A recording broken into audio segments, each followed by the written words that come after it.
The following program deals with a controversial subject. The theories expressed are not the only possible interpretation. Viewers are invited to make a judgment based on all available information. Tonight, liftoff. We have a liftoff. We investigate the most extraordinary event of the 20th century. It's one small step for man. Man landing on the moon. One giant leap for mankind. But believe it or not, some people say it never happened. This whole thing was a fake. Decide for yourself as we explore the evidence. The Eagle has landed. Analyze official government photos.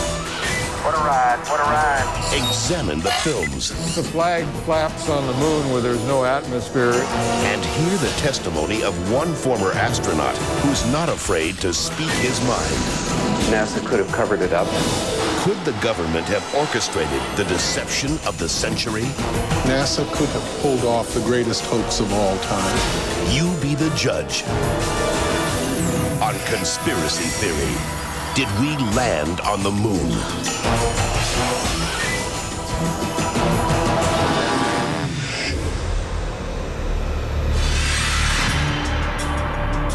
On July 16th, 1969, America held its breath. 10, 9, ignition sequence start. 6, 2, 1, 0. All engine running. Liftoff. We have a liftoff.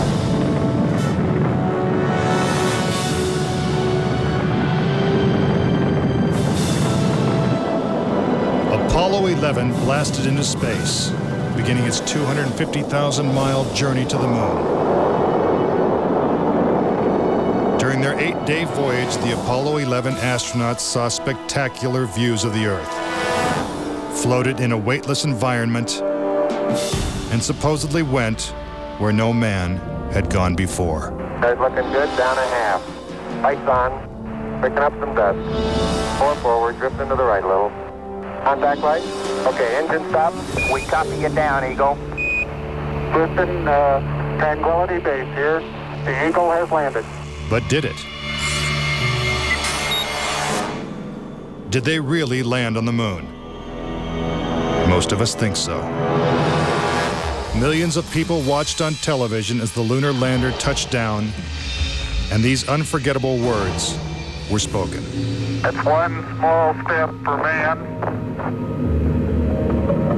one giant leap for mankind. But even today, there are those who claim that believing in man's one small step requires one giant leap of faith.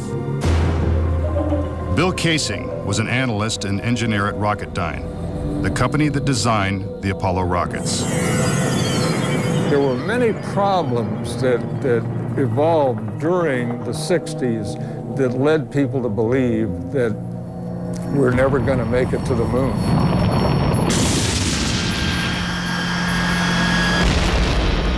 Three decades ago, when the world watched Apollo's lunar landings, Bill Kaysing was watching too. But what he saw on television, combined with his experiences at Rocketdyne, made him a skeptic. The whole thing then seemed phony to me. I think it was an intuitive feeling that what was being shown was not real. As he studied the footage more closely, he was shocked to find several inconsistencies. Kaysing observed that despite the clarity of deep space, the stars were missing from the black lunar sky. He saw the American flag waving, even though there is no air on the moon. And he discovered that there was no blast crater beneath the lunar lander, where its powerful rocket engine had fired. This evidence convinced Kaysing that we never sent a man to the moon. But NASA dismisses these charges. There are always going to be people who believe some outlandish theories, and the notion that we somehow were able to fake the lunar missions is pretty outlandish. As outlandish as it might seem, it has been estimated that as many as 20% of Americans believe we never went to the moon. But how could anyone think that one of the greatest moments in human history is a hoax? Is it really possible that NASA deceived the world? According to a former astronaut, it's entirely possible. Regarding the Apollo mission, I can't say 100% for sure whether these men walked on the moon. Brian O'Leary was a NASA astronaut in the 1960s and served as a science advisor during the Apollo moon missions. It's possible that NASA could have covered it up just in order to cut corners and to be the first to allegedly go to the moon. Was getting to the moon first so important that our government would consider faking it? To find the answer, we have to go back 40 years, to a time when America and the Soviets were locked in a struggle for world domination. People assumed that the nation that won the space race would win the Cold War. We defined that as being first to the moon. It was a time of more or less national hysteria. On October 4th, 1957, the Soviets terrified America when they sent Sputnik, the world's first satellite, into orbit. The New York Times had to publish an article explaining to Americans that it did not carry nuclear bombs that could be dropped on the city from that altitude. The American public's fear of nuclear annihilation intensified as Russia took the lead in the space race. House Speaker announced in Congress that we may be headed for extinction. Many feared that the Soviet Union's ultimate goal was to put a missile base on the moon. Meanwhile, America's space program was having difficulty even getting off the ground. The chances of getting to the moon and returning safely to Earth were something like 0.0017%. In other words, virtually an impossibility. What actually happened in my mind is that during the 60s, they said, if you can't make it, fake it. But if the Apollo missions were fake, how was this monumental hoax accomplished? According to Casing, the launch of Apollo's Saturn V rocket was real. It just never sent astronauts to the moon. The astronauts were launched with the Saturn V. Then, in order to account for their disappearance, they simply orbited the Earth for 8 days. And in the interim, they showed these fake pictures of the astronauts on the moon. But on the 8th day, the command capsule separated from the vehicle and descended to Earth, as of course was shown in films.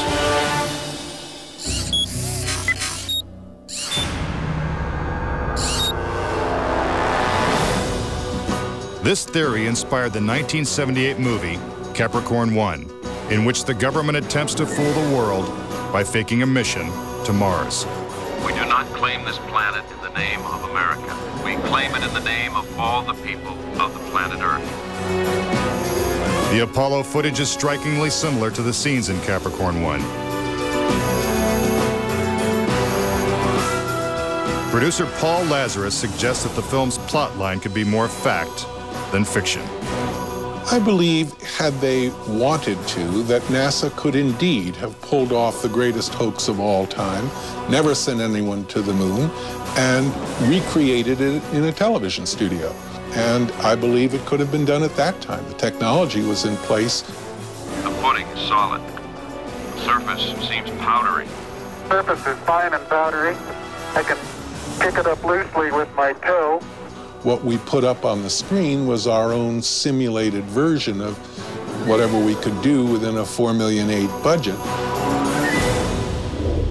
But with NASA's $40 billion budget, Casing believes they had the resources to pull off a hoax if they couldn't make it to the moon. The reason I believe that NASA and the government faked the moon landing was basically it was technically impossible to do it. And they simply had to come up with some sort of alternative that they felt the public would believe. Casing theorizes that the lunar landings were actually filmed in Nevada's high desert, at the top secret military base known as Area 51. Area 51 is one of the most heavily guarded facilities in the United States. If you went in and tried to get some information, you could be shot and killed without any warning. Russian spy satellite photos of Area 51 reveal not only a series of hangars that resemble movie sound stages, but also barren moon-like areas which coincidentally are covered with craters. Compare this photo of a lunar crater allegedly taken from the moon's orbit by Apollo 10 with this satellite photo of a crater at Area 51. Even astronauts acknowledge the similarity of the terrain. It has a stark beauty all its own. It's like much of the high desert of the United States. Could billions of people really have been fooled into thinking the Nevada desert was the moon? Casing believes it's possible, and maybe the real reason Area 51 is so heavily guarded. This is a very secret base, and with good reason, because undoubtedly the moon sets are still there. And if they are, no one's getting a look at them anytime soon. Up next. Tranquility Base here. If the lunar module landed with 10,000 pounds of thrust, why is there no blast crater? Plus, was this footprint really made on the moon? And later, 10 astronauts die under strange circumstances. How far could the conspiracy reach? Find out when Conspiracy Theory returns.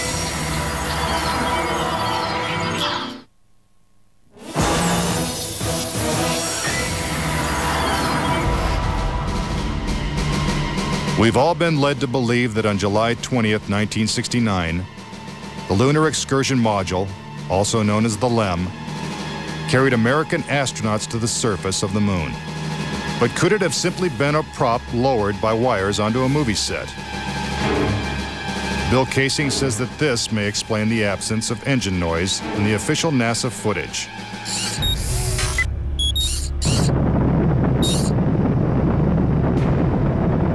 The noise level of a rocket engine is up into the 140, 150 decibel range. In other words, enormously loud. How would it be possible to hear astronauts' voices against the background of a running rocket engine? Picking up some dust. 30 feet, 2.5 down. Straight shadow. 4 forward, drifting to the right a little. Contact light. Okay, engine stop. Is this evidence that the footage is actually fake? A sequence shot in a controlled environment here on Earth? Just months before this historic landing, a prototype LEM was flight tested at Ellington Air Force Base. While NASA cameras record the test flight, Neil Armstrong struggles to control the unwieldy craft. Then, at approximately 300 feet, the lander flies wildly out of control. At the last second, Armstrong ejects.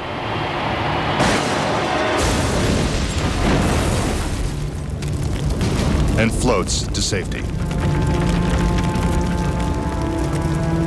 If the lander was so unstable and difficult to fly in the controlled environment of Earth, then how could the LEM land 6 times flawlessly in the alien environment of the moon? The LEM had a single engine mounted dead center, and then they had little push jets, thruster jets, a couple of them up on top. This was supposed to control their attitude as they came down. Well, I'll tell you a secret. The instant you moved your tail in that cabin an inch, you would change the load pattern, it would begin to tilt, and it would start that thing spinning.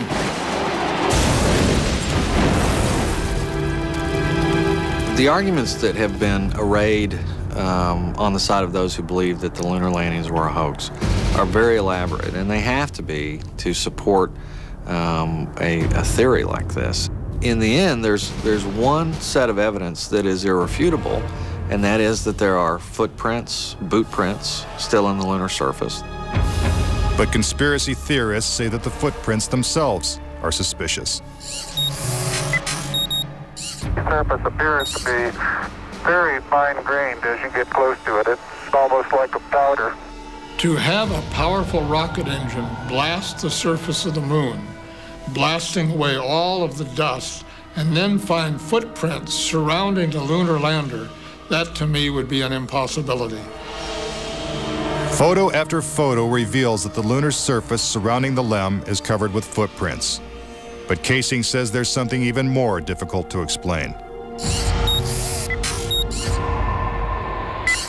The fact that there's no blast crater under the LEM is one of the most conclusive pieces of evidence that I find supporting the hoax.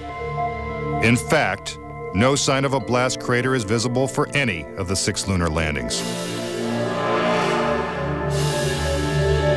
But LEM specialist Paul Fiel says he can explain why the lunar module left no crater when landing on the moon.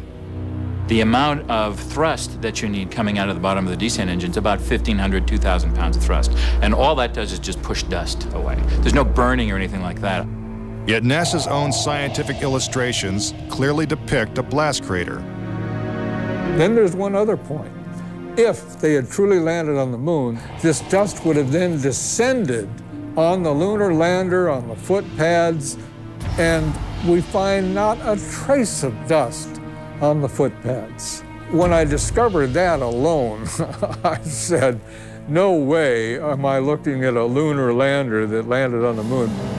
Could it be that the LEM was just a prop on a giant lunar movie set? When Armstrong said, that's one small step for man and one giant leap for mankind, the footprint that he made could have easily been made in Area 51. Kaysing points out that the LEM's departure from the lunar surface is even more suspicious. In the footage of the ascent stage going up, what you don't see is an exhaust plume coming out of the rocket engine nozzle. What a ride, what a ride. But what do we see? We see the ascent stage suddenly pop up without any exhaust plume whatsoever, as though it were jerked up by a cable. Is this evidence of a conspiracy? Was the government capable of such a massive cover-up? To propose that this was all faked and a hoax, they have to say that every piece of evidence, that every physical, scientific test that one could offer to support the reality of the lunar landings, they have to say that all of those are fake. I would say that my conviction that Apollo was a fake was really not according to one specific piece of evidence, but it was cumulative. This whole thing was a fake. Coming up. We're getting a picture on the TV. If there's no air on the moon, why is this American flag waving? Plus, could these official NASA photos have been doctored?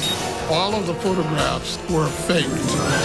And later, is it possible for humans to have survived the deadly radiation in deep space? When Conspiracy Theory continues.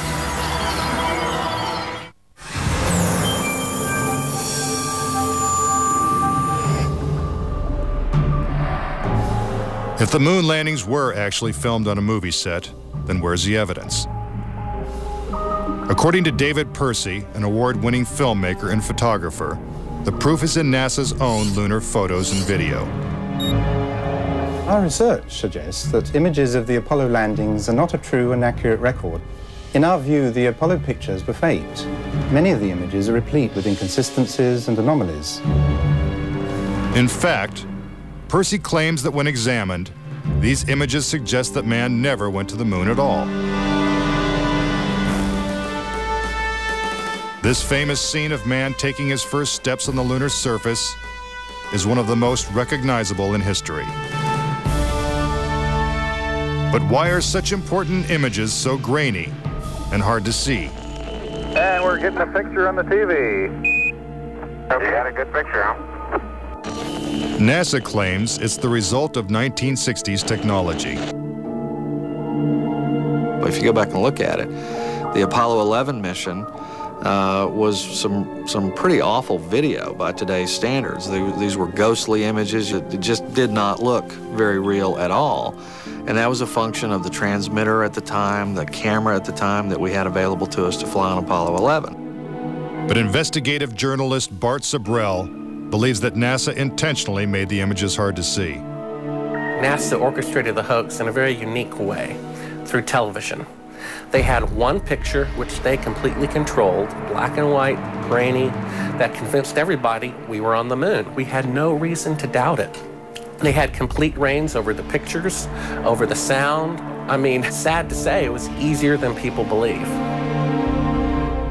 But despite the lack of clarity, conspiracy theorists see evidence suggesting that these images were staged.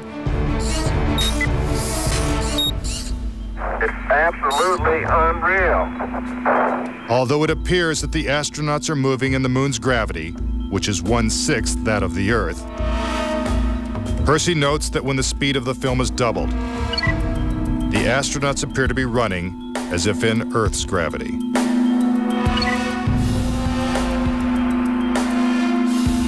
Also, when the footage of the lunar rover is doubled in speed, it looks as if it's driving here on Earth. But there's another reason some believe the Apollo missions were shot on Earth.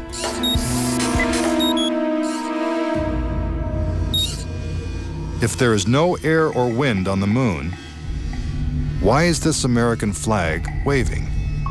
The fact that the flag flaps on the moon where there's no atmosphere means that there must have been a little blast of wind out in Area 51 where they shot this. Could these questionable images simply be the result of astronauts struggling to plant the flag into the lunar surface? Or is there more going on than meets the eye? What about the still photography? Some say the design of the bulky spacesuits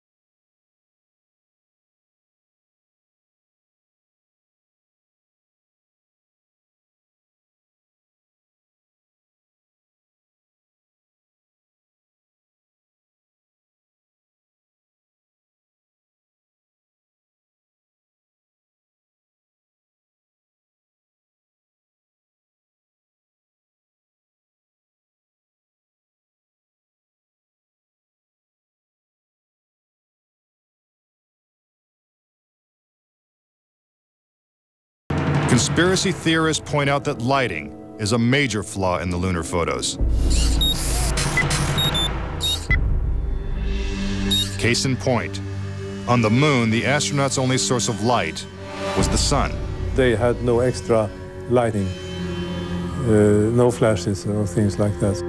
Yet in this photograph from Apollo 14, the shadows are cast in different directions, suggesting multiple light sources. The shadows cast by the rocks in the foreground should have been east-west, like the LEM shadow. And in this photo from Apollo 17, again the shadows are pointing in different directions. Outside in sunlight, shadows always run parallel with one another, so the shadows will never intersect. Conspiracy theorists say it's not just the shadows that indicate the use of additional lights, but what has been photographed in the shadows. For example, here's an astronaut who descends into a huge shadow cast by the lunar module. Yet his entire body is still visible. How is it that he is not shrouded in darkness?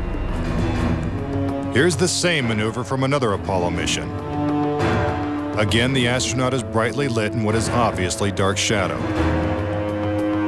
And in this picture, the sun is directly behind the astronaut. His figure should be a silhouette. Yet even the smallest characteristics of his suit are recognizable. It seems like he's standing in the spotlight. And I can't explain that. That escapes me. Why? And finally, in this picture with the sun behind the lunar module, the front of the craft is clearly visible. The words United States are crisp and clear. How could these backlit pictures be so detailed? It's because there's more than one light source, which means they're not on the moon. But NASA simply dismisses these arguments.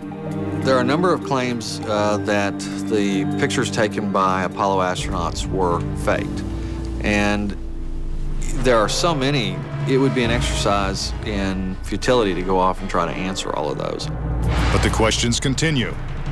Why do some of these images shot at different times and different places appear to have identical backgrounds? These two photos seem to have the same mountain backdrop, yet the lunar module is only present in one of them.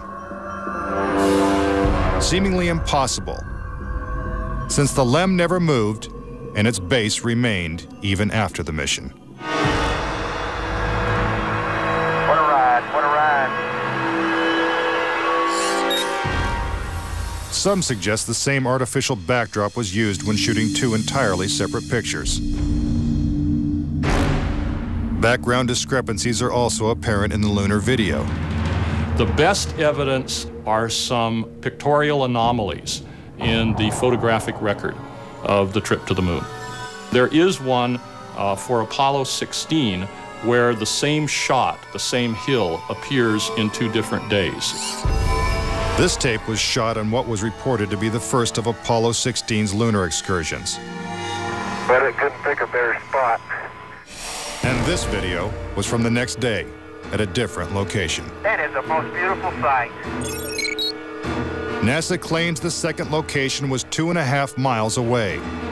But when one video is superimposed over the other, the locations appear identical. The conspiracy theorists see that as evidence that we didn't go to the moon, that it was staged, and the opposite point of view is that it's a case of bad editing. It's absolutely unreal. Conspiracy theorists claim that even closer examination of the photos suggest evidence of doctoring.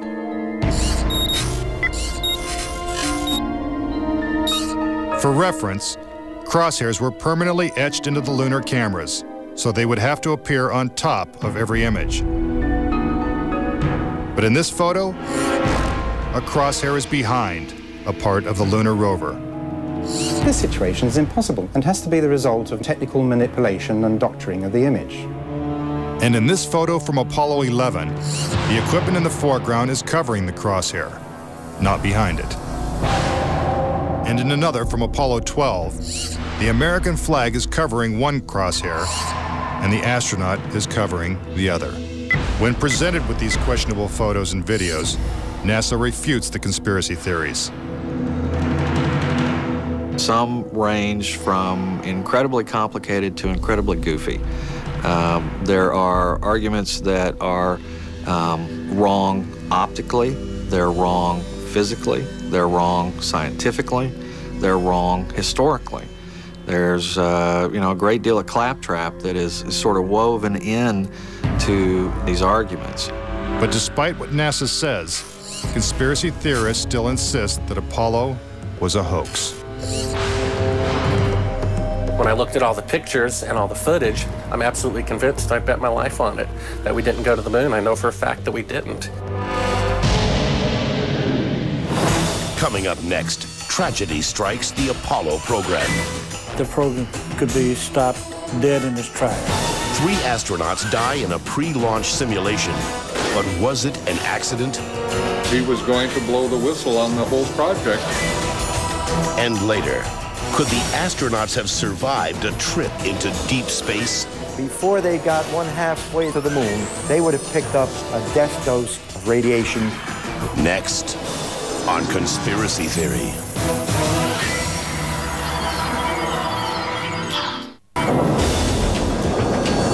If what conspiracy theorists say is true, how could NASA perpetrate such a widespread hoax without someone from the inside blowing the whistle? Virgil Gus Grissom was selected as one of the original 7 astronauts. A family man and a veteran of several space flights, he was a national hero and was likely to be the first man to walk on the moon.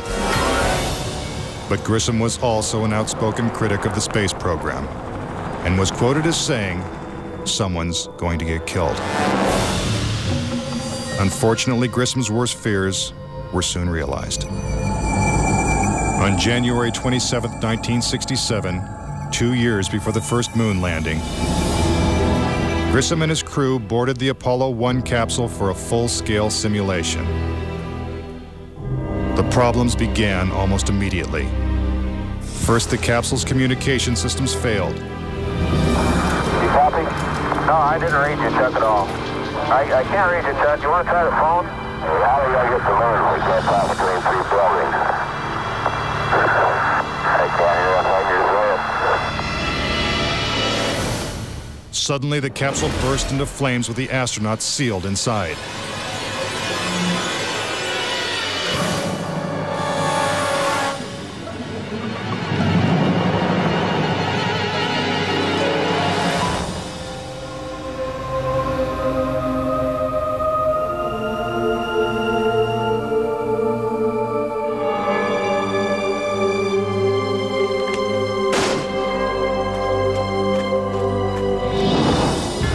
Tragically, Gus Grissom, Ed White, and Roger Chaffee lost their lives before ever leaving the launch pad.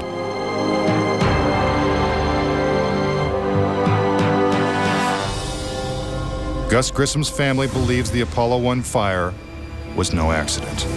I think it was intentionally sabotaged by someone. It's been a question in my mind, what was found in the accident investigation and how was that handled? Was the CIA involved or whoever? But it was done intentionally. Grissom's family doesn't know who was responsible for his death or why it happened. But they say NASA knows the truth. Gus gave his life for this program, and I feel like that it is up to NASA to come forward and give us a direct answer to what really happened. Were Gus Grissom and the Apollo 1 astronauts victims of a tragic accident? Or were they intentionally silenced because they knew too much? We may never know.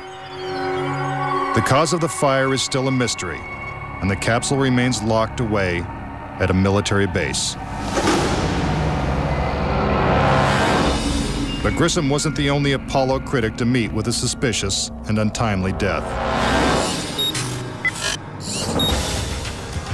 Thomas Ronald Barron was a safety inspector during Apollo 1's construction.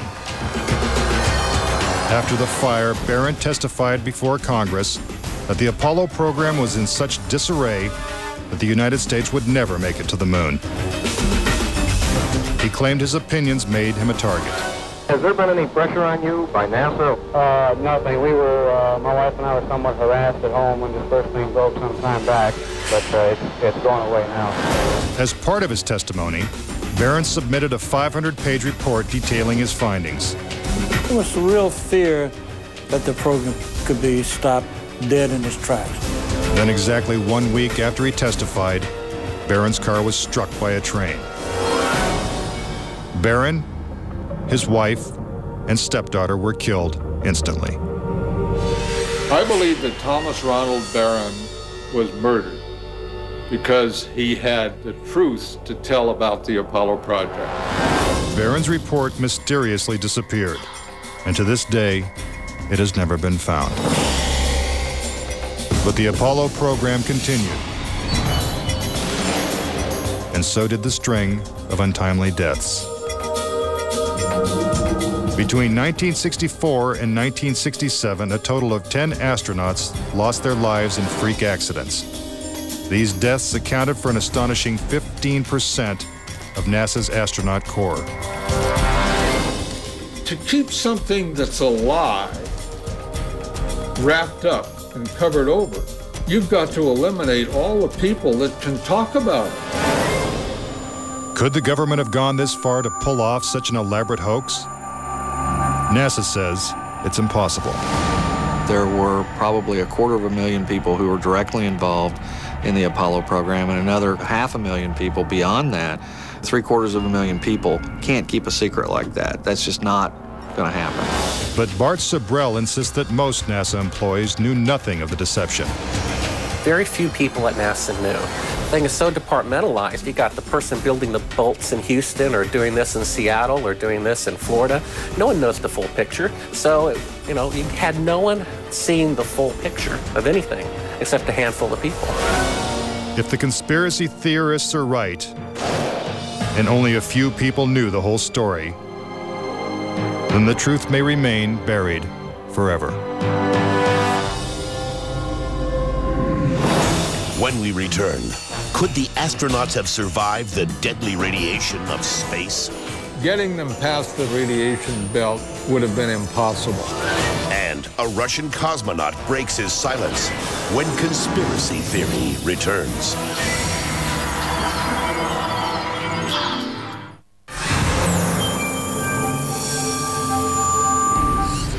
Suspicious deaths, evidence of doctored photos, and flags waving in the airless vacuum of space are not the only reasons to doubt that we ever went to the moon. Some say the astronauts could never even have survived the trip. The reason why they couldn't go to the moon is because of a phenomenon that few people know about called the Van Allen radiation belts. 500 miles above the Earth, these bands of intense radiation surround our planet and are thousands of miles thick. Any human being traveling through the Van Allen belt would have been rendered either extremely ill or actually killed by the radiation within a short time thereafter. Other than the Apollo missions, no other manned space flight has attempted to pass through this deadly radiation. Every manned mission in history, Gemini, Mercury, Skylab, the Space Shuttle, has been below the radiation belt, all except going to the moon. To protect the astronauts, the capsule would have needed 6 feet of lead shielding, according to physicist Ralph Rene. Obviously, the only shielding they had was the literally paper-thin outer hull of aluminum, and their suits consisting of glass fiber, some aluminum fibers, and silicon rubber. It's very interesting concerning radiation that the astronauts were protected by a thin film of aluminum when here on Earth they put a lead shield on us when they take a dental x-ray. Some theorize that if the Van Allen belts didn't kill the astronauts, even deadlier doses of radiation deeper in space would have. Violent explosions in the sun called magnetic storms flood space with intense radioactivity. A magnetic storm will come along, and that can increase the intensity of the radiation belts by maybe 1,000 times above what it was before. According to Rene, the Apollo 16 mission coincided with one of the sun's most intense storms ever recorded. Around the rotating sun came this immense flare, the biggest one of the 20th century. It went on for 3 or 4 days. All the while it's slowly rotating around. Although the effects of radiation are horrific, ranging from hair loss to cancer to death, the solar flares had no adverse effect on the Apollo 16 crew.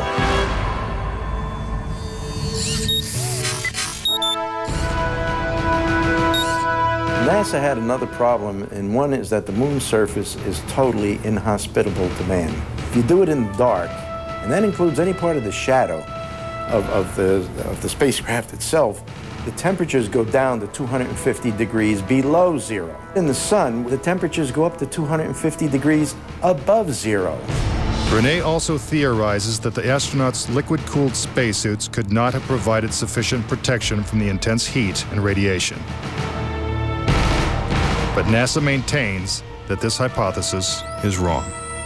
The claim that the radiation on the lunar surface would have incapacitated or hurt the astronauts, it's equal parts bad science and a bad understanding of how we went about designing the equipment. The spacesuits that they wore were incredibly tough and very resilient to lots of different things. If those suits do what NASA says they can do, then I want to see them suit up a guy or two, put him into 3 Mile Island, the pit there that's still hot, and have them clean up the mess. But they can't and they don't. The fact remains that no Apollo astronaut has ever suffered a serious illness from a trip to the moon. Could this be because they never left the safety of Earth's atmosphere in the first place? This is the main reason why the Russians never really intended to send the men to the moon. Was it the fear of lethal radiation that caused the Russians to abandon their plans to go to the moon? According to one of their chief cosmonauts, it was certainly a factor. Of course, we were worried to go out into the unknown of space. Of course, we were fearful. We had no idea how a human would be affected by the radiation. We suspected that possibly the radiation could even penetrate through the craft itself. Are the deadly perils of space proof that NASA faked the Apollo missions? To this day, the Russians have never sent a man to the moon. And we have no plans to return. A final word when conspiracy theory continues.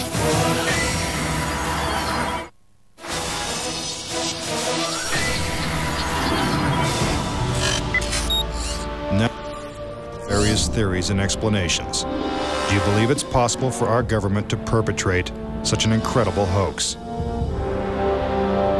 Is it conceivable that with its $40 billion price tag, the Apollo program was nothing more than the most expensive movie ever made?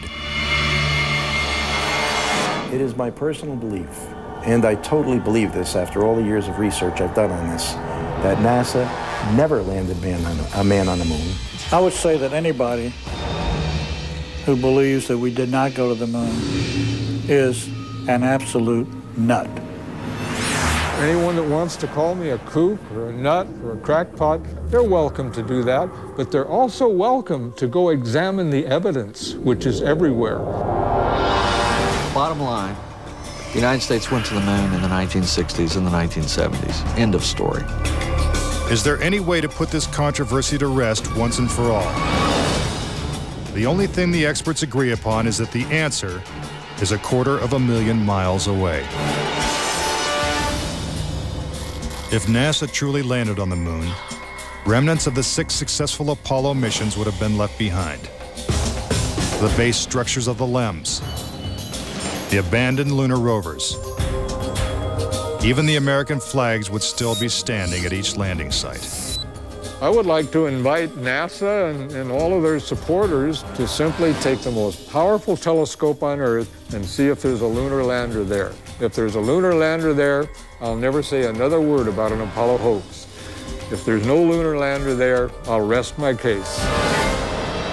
But no telescope exists that can examine the moon in such detail. Do objects from the Apollo missions remain on the moon in silent testimony? Or is the conspiracy theory true? In 2 years, Japan will send an orbiter to take close-up photos of the moon's surface. What will they find? Until then, the question remains, did we land on the moon?